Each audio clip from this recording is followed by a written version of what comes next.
People are always asking us real estate agents about the weather, the temperature of the property market. There's one metric, there's one number we always use as the Bible. Stay tuned. We're going to teach you what it is.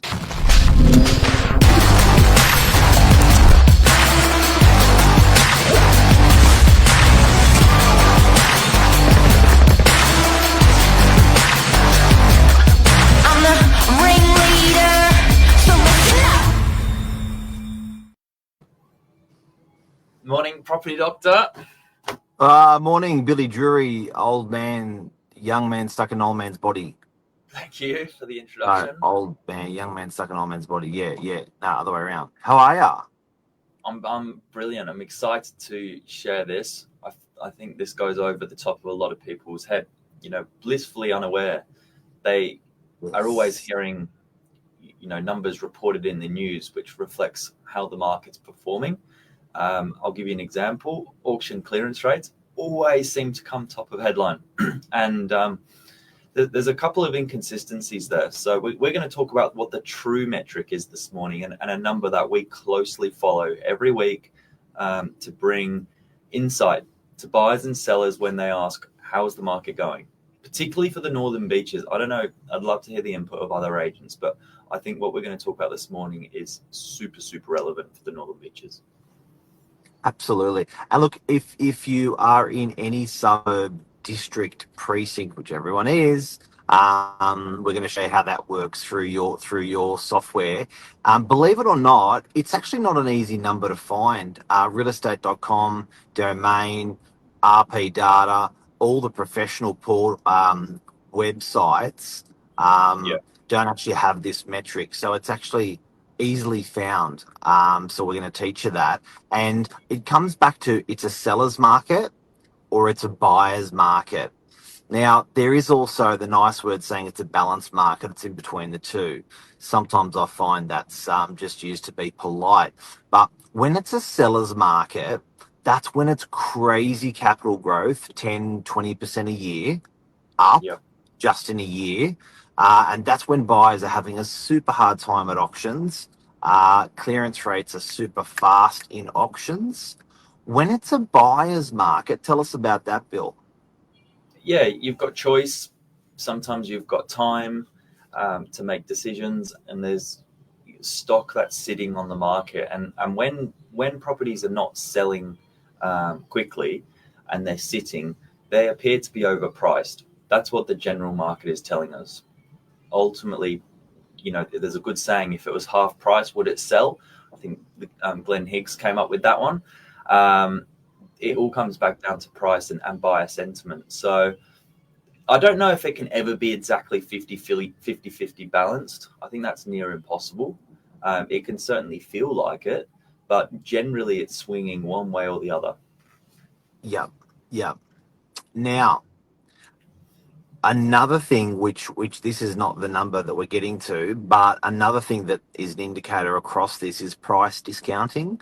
When it's a seller's market, there's generally no vendor discounting. It's generally always chipping at the price or over the price. That's how aggressive on fire the market is. Haven't seen that in a while, by the way.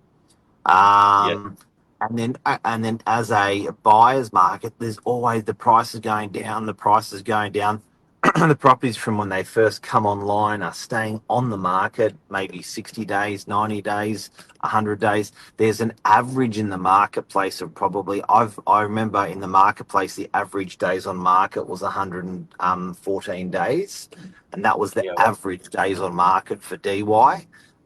That's definitely a buyer's market. Now, to indicate these markets, the last time I saw a real surge in the market was probably 2022, 23.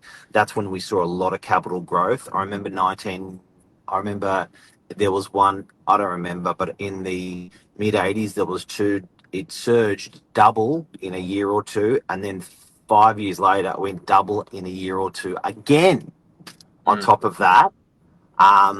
And then we saw some really nice capital growth times post GFC. So generally, the markets across Sydney, healthy markets across Sydney, you will see double capital growth in 10 years, but sometimes it happens much shorter, sometimes longer. Billy, Yeah. what's the magic number? And can you teach us how to look out for this number, please? Yes, we're talking about stock levels. As Mark said, it's sometimes hard to find what the true number is, but we're referring to the largest property portal in the country, realestate.com. Go on their website. Now, it's important you're using the desktop version, not the mobile phone app, because it won't allow you to do this. But you put in your area, and this can be a suburb, it can be broader, something like Northern Beaches.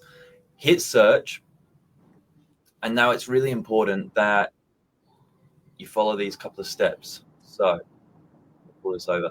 So you can see at the top here, it's showing one of 712 as it reports. That's not the true number. What you need to do is make sure that, first of all, you don't have this button ticked, not including surrounding suburbs. Then Because you need to go. it might creep into non-relevant suburbs very easily, Yeah. like Chatswood. Yeah, then you go into the map and you'll see a different number reported at the top. That is the number of properties for sale in the area you've searched for. You can see the bold outline all the way around. This is the metric we follow as a real estate agent to gauge what the market's doing. And particularly for an area where it's supply and demand, I think you can say that's for the majority of the East Coast. It's never going to be about trying to fill the properties with people. Everyone wants to live there. It's just supply and demand, and what's the sentiment at the time that's reflected in prices. So we've got about 40 suburbs in the Northern Beaches, but in realestate.com, when you write Northern Beaches on the top, it aggregates all of those suburbs into that one report. Now, Yeah. if you're depending on your locale, what I would encourage you to do is see how realestate.com has aggregated all your suburbs. The aggregated number is better than the suburb number.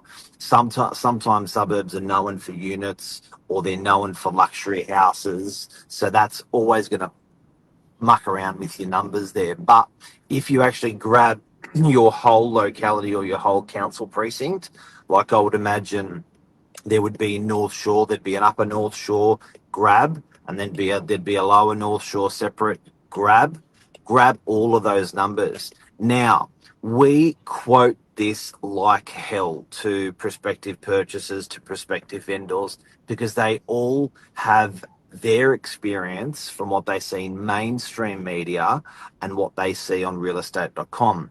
Something I should say is sometimes realestate.com dominates areas. So Northern Beaches, realestate.com dominates. So that's the metric we use.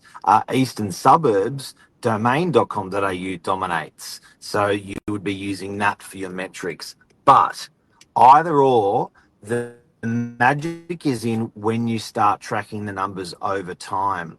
So when we look at our realestate.com, what's a high number, Bill, that you've seen on realestate.com? Then I'll tell you what I've seen on realestate.com. Well, I've been following it since the start of the year. So 31st of December, just before the new year kicked in, I checked. There were 400 and sorry, I'm just going back to my notes so I get it right. There were 449 properties on the market. Now, that's consistent. Every year, it's always going to be at its lowest because you've got the holiday period, Christmas, people are not doing anything, and they're getting ready for the new year launch. So that's pretty consistent. From the 31st of December to the 24th of February, we found that went from 449 to 875. So to put that in a percentage metric, it's just under double, 94%.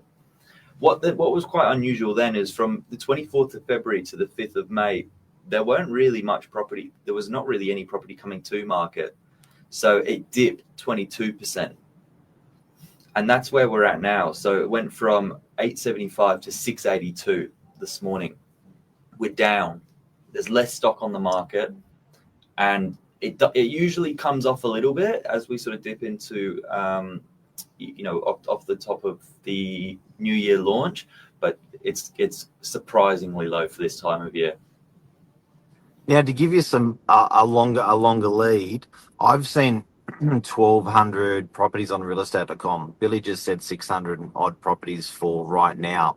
But Mm, a buyer's market where it's a tough market to sell a property, an easy time to buy a property, a buyer's market sits, if you're over 1,000 properties, and I believe you're clearly in a buyer's market.